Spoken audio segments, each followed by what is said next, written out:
বইতে থাকবো। ছেলে হয়েছে, আপনি আবি যাবি নাম রাখছেন। হ্যাঁ, নাম হয়েছে প্রিন্স। নাম কি? প্রিন্স। প্রিন্স মানে কি? রাজা।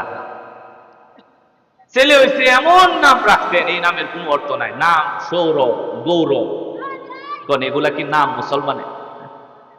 বর্তমান সময়ের নামগুলি এরকম, নাম শুনে হিন্দু না মুসলমান বোঝা বড় যায়। আর চেহারার মধ্যেও তো পরিচয় পাওয়া যায় না। তাহলে এটা এই কারণে মানুষ বাধ্য হয়ে পড়ে সালামও দেয়, হিন্দু না মুসলমান এটা তো বুঝাই দেয়। আমার ভাই, কারণে আল্লাহ রাসূল বলছেন, তোমার সন্তানের তোমার উপর একটা অধিকার হলো সপ্তম দিনে তার জন্য সুন্দর একটা নাম নির্ধারণ। সুন্দর নাম কি? আল্লাহ রাসূল বলেন, আল্লাহর কাছে দুইটা নাম সবচেয়ে সুন্দর। একটা নাম হলো আব্দুল্লাহ, আর একটা নাম হলো আব্দুর রহমান। জুড়ে বলেন, কয়টা নাম আল্লাহর কাছে পছন্দনীয়? দুইটা। প্রথম নামটা কি? আব্দুল্লাহ। দ্বিতীয় নামটা আব্দুর রহমান। সাহাবায়ে কেরাম এই নামের উপর খুব আমল করছে। হযরত আবু বকর রাদিয়াল্লাহু তাআলা আনহু নিজের নাম আব্দুল্লাহ। ওনার ঘর থেকে ছেলে হয়েছে, এক ছেলের নাম রাখছে আব্দুল্লাহ, আর এক ছেলের নাম রাখছে আব্দুর রহমান। ওনার মেয়ে আসমা বিনতে আবু বকরের ঘর থেকে ছেলে হয়েছে, তার নামও রাখছে আব্দুল্লাহ। চিন্তা করছে? আর আমি আপনি নাম রাখার সময় 3 এলাকা তালাশ করি যে কোন নামটা নাই এটা রাখি। কেরে আরেক বাড়িতে আছে দিকে আপনার প্রবলেমটা কোন দিকে? থাকুক এরকম নাম, নাম ভালো হলো কিনা সেটা হলো দেখার। আল্লাহ রাসূল বলেন, সুন্দর দেখে একটা নাম রাখো। কেন? কারণ ইন্নাকুম তুদআউনা ইয়াউমাল কিয়ামাতি বিআসমাইকুম। মানুষ যখন হাসরের মাঠে দাঁড়াবে, আল্লাহ রাসূল বলেন, তখন তার নাম, তার বাবার নাম ধরে ধরে আল্লাহ রাব্বুল আলামিন ডাকবে। কারণ আপনি যে সল্টুমল্টু নাম রাখছেন, এগুলা দিয়া যখন হাসরের মাঠে ডাকবে, তখন আপনি লজ্জায় মুখ নত হবে কিনা জোরে বলেন। এ কারণে সুন্দর নাম রাখতে হবে। রাসূল বলছেন, আব্দুল্লাহ রাখো, আব্দুর রহমান রাখো। যদি তা না হয় তাহলে নবীদের নামের সাথে মিলায়া নাম রাখো। সন্তান হয়েছে, নাম রাখো আদম, নূহ, ইদরিস, ইয়াহইয়া, ইউসুফ, জাকারিয়া, সুলাইমান, দাউদ, মুসা, ঈসা, মুহাম্মদ, আহমদ। এইভাবে নবীদের নামের সাথে মিলায়া সন্তানের নাম রাখো। কাল কিয়ামতের মাঠে তোমার সন্তানের নামটা নবীদের নামের সাথে মিলায়া করে ডাকা হবে। জোরে কোন সুবহানাল্লাহ। আমার ভাইরা, আল্লাহর রাসূল বলেন, যখন সন্তানের 7 দিন বয়স হয় তখন তার জন্য সুন্দর একটা নাম নির্বাচন করো। প্রত্যেকটা সন্তান, এটা অধিকার তার মা বাবার উপর। যদি কোনো মা বাবা সন্তানের জন্য সুন্দর নাম নির্ধারণ না করে, আল্লাহর আদালতে সেই অধিকার নষ্ট করার জন্য তাকে জবাব দেওয়া লাগবে।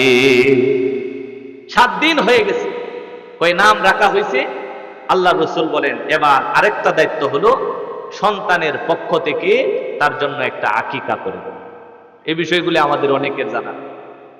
আমাদের কাছে মানুষের আসে, এসে বলে, হুজুর আকিজাটা কেমনে করব? কি কয়? আকিজা। আকিজা শব্দটা আকিজা না, শব্দটা হলো কি? আকিকা। এটাও আমাদের আকিকা। আল্লাহ রাসূল বলেন, প্রত্যেকটা সন্তানের সাথে একটা আকিকা দায়বদ্ধ রয়ে গেছে। এই কারণে যখন 7 দিন বয়স হয় তখন সন্তানের জন্য একটা আকিকা করে। কেউ উঠবেন না, হ্যাঁ, আমি আলোচনা সংক্ষেপ করে দিচ্ছি। কেউ উঠবেন না, উঠাউঠি করলে আলোচনা করা যায় না। একটু মেহেরবানি করে বসেন, আমি শেষ করে দিচ্ছি। একেবারে অল্প সময়ের ভিতরে, 8-10 মিনিটের ভিতরে শেষ হয়ে। আমি শুধুমাত্র সন্তানের অধিকারগুলি আমি আপনাদেরকে জানায় দিতে চাই, যেন অধিকারগুলি আদায় করতে পারে। 7ম দিনে তার জন্য যখন সুন্দর নাম রাখবেন, রাসূল বলেন, এরপরে তার জন্য একটা আকিকা করে। আকিকা কিভাবে করবেন? রাসূল বলেন, যদি সন্তানটা মেয়ে সন্তান হয় তাহলে তার জন্য একটা ছাগল, যদি ছেলে হয় তাহলে 2টা ছাগল। যদি সামর্থ্য না থাকে তাহলে ছেলের বাবা যদি একটা ছাগলও জবাই করে, এরপরেও আকিকার হক আদায় হয়ে যাবে। সুবহানাল্লাহ। এটা কবে করবে? আল্লাহ রাসূল বলেন 7ম দিন। 7ম দিনে সামর্থ্য হইতেছে না, রাসূল বলেন 14তম দিন। 14তম দিনেও সামর্থ্য নাই, 21তম দিন। 21তম দিনেও সামর্থ্য নাই, রাসূল বলেন যখন বাবার সামর্থ্য হলো ঠিক তখনই সন্তানের পক্ষ থেকে একটা আকিকা করে দিবে। এর গোশত মা বাবা নিজেরা খাবে, পরিবার পরিজন খাবে, আত্মীয় স্বজন খাবে, পাড়া মহল্লার যাকে ইচ্ছা, ধনী হোক গরিব হোক, যাকে দিবে সেই খাইতে পারবে, এতে কোনো ভেদাভেদ নাই। আল্লাহ রসুল বলেন এই আকিকা যখন আদায় হয়ে গেছে, রসুল বলেন এখন এই বাচ্চার দুনিয়াতে আর কোনো খাবার নাই, একমাত্র একটা খাবারই আল্লাহ রব্বুল আলামিন তার জন্য নির্ধারণ করে রেখেছেন, সেটা হলো তার আপন মায়ের স্তনের দুধ। এই স্তনের দুধ পান করানো এটাও মা বাবার উপর সন্তানের একটা অধিকার। বড় আশ্চর্যের সাথে বলতে হবে, আল্লাহ রাব্বুল আলামিন নিয়ম করে দিয়েছেন ওয়াল ওয়ালিদাতু ইউরদিউনা আওলাদাহুন্না হাওলাইনি কামিলাইন। মহিলারা যেন তাদের সন্তানদেরকে পূর্ণ 2 বছর দুধ পান করায়। এটা কার আদেশ বলেন তো? আরো জোরে বলেন। এখানে গুরুত্বপূর্ণ কথা আছে। আমার আপনার সমাজের অনেক আধুনিক মহিলাদের অবস্থা হলো এমন, 5-6 মাস দুধ পান করানোর পরে এরপরে নিজের শারীরিক ফিটনেস নষ্ট হয়ে যাওয়ার অজুহাতে দেখা যায় বিভিন্ন মেডিসিন প্রয়োগ করে নিজের স্তনের দুধকে শুকায়া দেয়, আর সন্তানের বাবাকে আদেশ করে বাজার থেকে কৌটা কিনে আনার জন্য। কথা বলুন ঠিক কি ঠিক বলেন? নিজের স্তনের দুধ মেডিসিন প্রয়োগ করে শুকায়া ফেলে, আর শারীরিক ফিটনেস নষ্ট হয়ে যাবে এই ভয়ে বাজার থেকে সন্তানের বাবাকে কৌটা কিনে আনার জন্য আদেশ করে। ওই প্রথম আনবেন ল্যাকটোজেন 1, এরপরে ল্যাকটোজেন 2, এরপরে ল্যাকটোজেন 3। ও মুরব্বী বাবার, আপনারা বলেন, আপনারা তো এই ল্যাকটোজেন চোখেও দেখেন নাই, তাই বললে আপনারা দুর্বল হয়েছেন কোন দিক দিয়ে? বলেন, দুর্বল হয়েছেন কোন দিক দিয়ে? দুর্বল না, বরং বর্তমান সময়ে বাচ্চা কাচ্চাদের তুলনায় আপনারা আরো বেশি শক্তিশালী আছেন। আপনারা যেই বয়সে গিয়ে এখনো সোজা হয়ে হাঁটতেছেন, সেই বয়স পর্যন্ত আমাদের বাচ্চা কাচ্চারা পৌঁছাইতে পারে কিনা এটাই সন্দেহ আছে। আর পৌঁছাইলেও সোজা বিছানার মধ্যে শুয়ে থাকে। আল্লাহ রাব্বুল আলামিন যখন একটা সন্তান দুনিয়াতে পাঠান, তখন এই সন্তানের অবস্থা হলো এরকম, এত দুর্বল, কই বেশি গরম খাবার হলে খেতে পারবে না, বেশি ঠান্ডা খাবার হলে নিউমোনিয়া লেগে যাবে, বেশি শক্ত খাবার হলে তার পাকস্থলী হজম করতে পারবে না, বেশি নরম খাবার হলে তার পেট খারাপ হয়ে যাবে। এই কারণে আল্লাহ রাব্বুল আলামিন দুনিয়াতে এমন কোন খাবার নাই যেটা এই সন্তান খেতে পারে। আল্লাহ রাব্বুল আলামিন রিজিকের মালিক। এই কারণে আল্লাহ বলেন, বান্দারে, পশু পাখিকে যেমন আমি আল্লাহ খাওয়াই, পৃথিবীর সমস্ত মানুষের রিজিক যেমন আমি ব্যবস্থা করি, ঠিক ওই রকম যে সন্তানটা মায়ের পেট থেকে সবেমাত্র ভূমিষ্ঠ হলো, তার জন্য উপযুক্ত প্রোটিন ভিটামিন যুক্ত খাবার, তার শারীরিক সমৃদ্ধি, তার শারীরিক গঠন এবং তার রোগ প্রতিরোধ ক্ষমতা বৃদ্ধি করার জন্য আমি আল্লাহ রাব্বুল আলামিন একটা খাবারের মধ্যে সমস্ত কিছুর প্যাকেজ ঢুকায়া আমি আল্লাহ তাআলা অলৌকিক সিস্টেমের মাধ্যমে মায়ের কুশ থেকে ছেকে তার স্তনের মধ্যে তার খাবারটাকে জমা করে রেখেছি। এর চাইতে উন্নত খাবার একটা নতুন বাচ্চার জন্য দুনিয়াতে আর কিছু হতে পারে না। কথা বলুন ঠিক? পৃথিবীর সমস্ত ডাক্তাররা একমত, মায়ের স্তনের দুধের চাইতে উপকারী খাবার একটা বাচ্চার জন্য পৃথিবীতে আর কিছু নেই। তো আপনি যে খাবারটা আটকায় ফেললেন, এটা কোন সাহস? খাবারটা তো আল্লাহ দিলেন, 2 বছর পর্যন্তই তো খাবারটা আসে, এর আগেও তো আসতো না, এর পরেও তো আসে না। তো আপনার বোঝা উচিত ছিল, আমার সন্তান যে আল্লাহ দিয়েছেন তার রিজিকটাও সেই আল্লাহ দিয়েছেন, আমার রিজিক বন্ধ করা চলবে। এই কারণে আল্লাহ রাব্বুল আলামিন বলেন, পৃথিবীর মা জাতিরা যেন তাদের সন্তানদেরকে পরিপূর্ণ 2 বছর দুধ পান করায়। কেন? কারণ দুধ পান করানোর কারণে এই বাচ্চার শারীরিক গঠন, শারীরিক সক্ষমতা এবং রোগ প্রতিরোধ ক্ষমতা এমন ভাবে গড়ে উঠবে, ওই পৃথিবীর অন্য কোনো খাবারের মাধ্যমে সেটা কখনো সম্ভব হতে পারে না। এই কারণে আল্লাহ রাব্বুল আলামিন বলেন, 2 বছর পর্যন্ত দুধ পান করাও, কখনো দুনিয়ার অন্য কোনো খাবারের দিকে ঠেলে দেওয়া, এটা পৃথিবীর কোনো আদর্শ মা বাবার কাজ হতে পারে না। আজকে যারা শারীরিক ফিটনেস ঠিক রাখার জন্য সন্তানকে পরিমাণ মতো দুধ দিতে অস্বীকার করেন, সন্তানকে পরিমাণ মতো স্তনের দুধ যারা পান করান না, খোদার কসম কিয়ামতের মাঠে সন্তানের এই অধিকার নষ্ট করার জন্য আল্লাহ রাব্বুল আলামিনের আদালতে আপনি মাকে দাঁড় করানো হবে। এটাই বাস্তব কথা। সন্তান 2 বছর পর্যন্ত মায়ের দুধ পান করবে, এর ভিতরে সে যখন আস্তে আস্তে অন্যান্য খাবার গ্রহণ করার মতো একটা পর্যায়ে চলে যাবে, এরপরে আপনি বাবা তারে সুন্দর আদর সোহাগ করে কলা খাওয়াইবেন, এরপরে আরো কত কিছু ফল ফ্রুট খাওয়াইবেন আস্তে করে, হ্যাঁ, কত কিছু পাকায়া নরম করে এরপরে আদর যত্ন করে তারে খাওয়াইবেন। ভাই কোনটা খাওয়াইবেন? যেটা মাত্র সুদের লাভটা মাস শেষে আইছে, এই লাভটা দিয়া বাজারতে 4টে সবজি কলা কিনে আনিয়া এরপরে ছেলেটারে আদর করে খাওয়াইবেন, আর নিয়ত করবেন আল্লাহ আমার ছেলেটারে নেককার সন্তান বানায়। এই কথা বুঝেন? সন্তান যেই না মাত্র মায়ের স্তনের দুধ ছেড়ে পৃথিবীর অন্যান্য খাবারের দিকে অভ্যস্ত হবে, তখন আপনি বাবার উপর দায়িত্ব সন্তানকে 100% হালাল খাবার খাওয়ানো। কেন? কারণ যেই সন্তানের পাকস্থলীতে হারাম খাবার ঢুকাবেন সেই সন্তান নেককার হবে, এই কল্পনা দেখার কোনো প্রয়োজন নেই। আপনি হারাম খাওয়াইবেন আর আল্লাহর ওলি হইব, এটা দুঃস্বপ্ন। জুনাইল এলাকাবাসী মা বোনরা খেয়াল করে, আমার বাবার আপনাদের এলাকায় এই কারবার করে এরকম মানুষ কি নাই? একজনও নাই, আছে না? তো এই সমস্ত মানুষেরা বলেন, আপনারা একটু দেখবেন বামে ডানে তাকায়, সামনে পিছনে তাকায়, আশপাশ এলাকাগুলা দেখবেন, আজ যে সুদকুরের কোন ছেলে বড় আলেম হয়ে গেছে এরকম আছে? তো হয় না কেন? ঘুষখোরের আলেম বড় আলেম হয়ে গেছে, ঘুষখোরের ছেলে, এরকম ঘটনা আছে আমাদের আশেপাশে? নাই। এ কারণে হারাম যদি সন্তানকে খাওয়ান তাহলে এই সন্তান যে একটা নেককার সন্তান হবে এই ধারণা আপনি নিলে হবে না। এ কারণে মা বাবার উপর দায়িত্ব হলো সন্তান যখন দুধ ছেড়ে অন্য খাবারগুলি খেতে চায়, আপনি পারেন না 4টা কলা খাওয়াইতে, সমস্যা তো নাই, আপনি একটা খাওয়ান, কিন্তু হালালটা খাওয়ান। আপনি হারাম খাওয়াবেন আপনার সন্তান অমানুষ হয়ে গড়ে উঠবে, আর হালাল জিনিস তার পেটের মধ্যে ঢোকাবেন আপনার সন্তান মানুষের মতো মানুষ। আমার ভাই, আমি আলোচনার শেষ পর্যায়ে চলে আসছি। সন্তানটা দুনিয়ার অন্যান্য খাবার খেতে খেতে সে 2 বছরের পরে আস্তে আস্তে অভ্যস্ত হয়ে গেছে, এখন 3 থেকে 4 বছর হয়ে গেছে, আস্তে আস্তে কথা বলা শিখছে, কথার সাথে কথা মিলাতে পারে, কথার সাথে কথা বানাতে পারে, কত সুন্দর সুন্দর কথাগুলি গুছায়া গুছায়া বলে। আপনি তখন তারে শিখানো আরম্ভ করছেন, হাট্টি মাটিম টিম, তারা মাঠে পারে ডিম, তাদের কারা দুটো শিং, তারা হাট্টি মাটিম টিম। বলেন আপনার সন্তান আদর্শ মানুষ হবে কিভাবে? তাকে প্রথম যে শিক্ষাটা দিতেছেন সেটাই হলো দুনিয়ার সবচেয়ে মিথ্যা কথা। কথা বলুন ঠিক? পৃথিবীতে এমন কোন প্রাণী নাই যে শিং আছে আবার ডিমও পায়। আছে এরকম? গরুর শিং আছে, গরু কি ডিম দেয়? মুরগি ডিম দেয়, মুরগির কি শিং আছে? ছাগলের শিং আছে, ছাগল কি ডিম দেয়?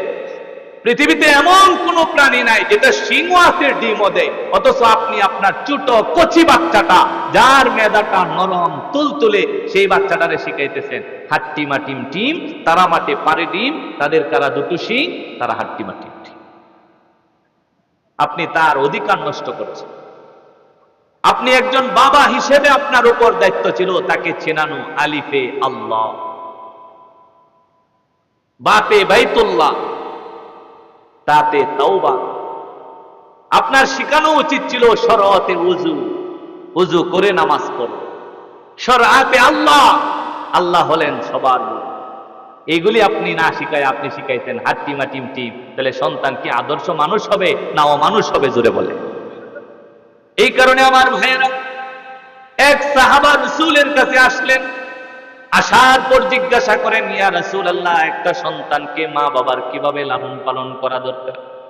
আল্লাহর রাসূল বুঝালেন, সাহাবা, একজন সন্তানকে মা বাবার পক্ষ থেকে সবচেয়ে বড় হাদিয়া যেটা দেওয়া দরকার সেটা হলো তাকে আদব শেখানো দরকার, তাকে তরবিয়ত দেওয়া দরকার, দ্বীনি শিক্ষা দেওয়া দরকার, আল্লাহর পরিচয় জানানো দরকার, রাসূলকে চিনানো দরকার, সন্তানটাকে কোরআন পড়ানো দরকার, সন্তানটাকে হাদিস বোঝানো দরকার, ফরজ ইলম শেখানো দরকার। সন্তানটাকে আদর্শ সন্তান বানানোর জন্য যদি সঠিক শিক্ষা তাকে দিতে না পারেন কখনো সন্তান মানুষ হবে না। আকদুম বাগদুম শিক্ষা দিয়া সন্তান মানুষের মতো মানুষ করা সম্ভব না। যদি সহি ইলম শিক্ষা দিতে পারেন, আল্লাহর পরিচয়, রাসূলের পরিচয়, ইসলামের শিক্ষা যদি সন্তানের ভিতরে থাকে, সেই সন্তানই আদর্শ সন্তান হিসেবে গড়ে উঠবে।